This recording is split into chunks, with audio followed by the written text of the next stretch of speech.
Hey there everybody, Julian Schutze here from Blood9 Martial Arts here with an extra little video for you. In case you haven't heard, we are saving up for some better recording equipment in order to be able to even produce higher quality content for you guys. So I figured this would be a good time to give an extra little push to our Patreon and show what our extra content is about. So for sparring, our extra content has it, so I just go over a couple exchanges and frame by frame, slow-mo, and I give a little detailed analysis as to what's going on. These particular three are a free example. If you are already part of our Patreon, thank you very much. You will have an additional 3 from this video. So why don't we just get started here? I decided to make the theme of this one a little bit more focused on the kind of parry riposte system that the Singlestick has. So let's take a look at our first exchange here. So that one was over pretty quick. So let's see what happens here. So the strength of the parry counter system is it's extremely safe if they manage to swing into you, because at this point, even though here, for example, it hits the basket, ideally it would hit the blade. After this moment, it's very hard for the attacker to keep posing a threat because the defender can immediately use that momentum to then throw a counter, which is then extremely quick, and here hits Rudy right in the wrist. And as you can see, this takes the span of maybe half a second.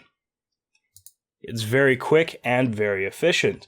However, it does have its problems, which I will go over with our second exchange here. So again, something that's over real quick. Let's take a look at what happens here. So Tyler recognizes that, Robbie here is going to throw a cut. The issue, however, is he makes an assumption too early, and he spends too much time rolling up and almost chasing the opponent's weapon. Robbie is able to recognize about here that Tyler is just going up too early, and as such is able to then just change the angle from descending to more of a horizontal to be able to hit him right underneath the guard. This is done super quick, obviously, and takes a lot more experience to be able to go with it.